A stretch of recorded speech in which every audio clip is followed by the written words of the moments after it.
Que le projet Topurbi part du constat que le fait impérial est souvent cartographié, en tout cas représenté cartographiquement, sous la forme de gros pâtés en couleur qui remplissent les cartes auxquelles on est habitué. Donc l'idée, c'est de rendre compte du caractère contingent, progressif de la conquête à travers sa représentation cartographique. Alors pour ce faire, un groupe de chercheurs s'est réuni qui appartiennent aussi bien au CRH de l'École des hautes études, au CREDA de l'Institut des hautes études de l'Amérique latine et au Framespa de l'Université de Toulouse, et qui regroupe plus de 16 chercheurs, aussi bien historiens et historiennes que archéologues, anthropologues, documentalistes, spécialistes d'humanité numérique. Pour ce faire, l'idée c'est d'exploiter une source unique, le dictionnaire géographique de l'Amérique, publié entre 1785 et 1789 par Antonio de Alcedo,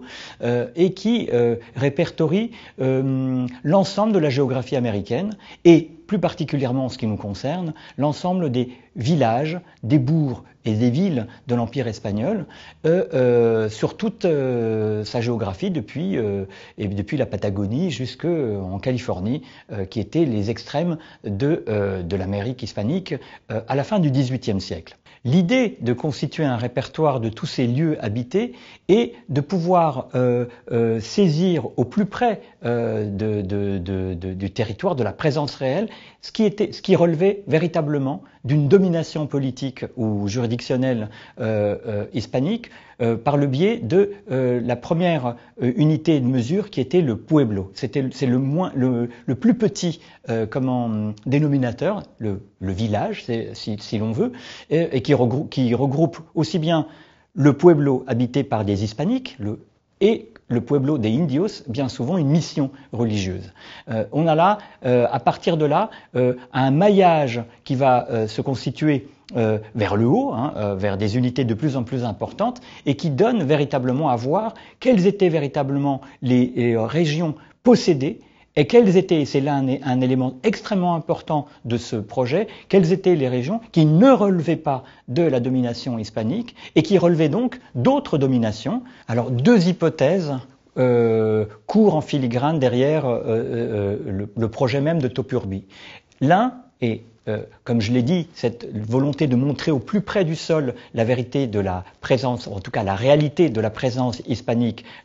sur les territoires, et celle de réussir à faire une autre histoire de la conquête des territoires, une conquête qui souvent est réservée en tant que terme au XVIe siècle, et que l'on voit apparaître ainsi comme un processus qui se prolonge non seulement jusqu'au XVIIIe siècle, qui est l'objet que l'on étudie avec Topurbi, mais bien souvent jusqu'à nos jours. La seconde hypothèse qui structure le projet Topurbi, c'est l'idée que la seule manière de pouvoir dresser finement une topographie de l'urbanisation impériale, c'est de croiser à la fois des sources normatives, comme le dictionnaire d'Alcedo, et des sources issues de la pratique. Alors, l'idée, c'est de croiser avec ce dictionnaire différents types de documents. On va trouver parmi ces documents d'autres ouvrages de géographie politique qui vont traiter de régions plus ciblées, de manière parfois plus précise que dans le cas du dictionnaire d'Alcedo. Je pense par exemple à l'ouvrage publié par Félix de Azara sur le Rio de la Plata. Mais on va également pouvoir croiser le dictionnaire d'Alcedo avec des quantités impressionnantes de recensements de population qui deviennent très nombreux dans le dernier tiers du XVIIIe siècle. Et parmi ces recensements, on va trouver plusieurs types de recensements. Des recensements nominatifs qui correspondent à une étape locale, on va dire, dans la centralisation des données impériales, qui sont des documents intermédiaires de travail, et puis des recensements à une échelle plus large, donc des tableaux synthétiques qui ont parfois une très grande qualité esthétique, comme ce recensement donc, de la ville de Mexico. On va enfin pouvoir croiser les données du dictionnaire d'Alcedo avec des cartes qui sont très nombreuses dans la seconde moitié du XVIIIe siècle et dans lesquelles on va trouver également plusieurs types de cartes, des cartes qui peuvent être des cartes militaires qui donnent à voir la précarité de l'occupation impériale et qui montrent en même temps que les cartes peuvent être analysées autrement que simplement comme un outil de communication politique. On va également trouver des représentations géographiques. Je pense à toutes celles qui sont issues des visites des évêques dans les paroisses. Alors on a des séries absolument magnifiques d'aquarelles, de plans, de cartes qui ont été produites dans les années 1760, 1770 jusque dans les années 1780.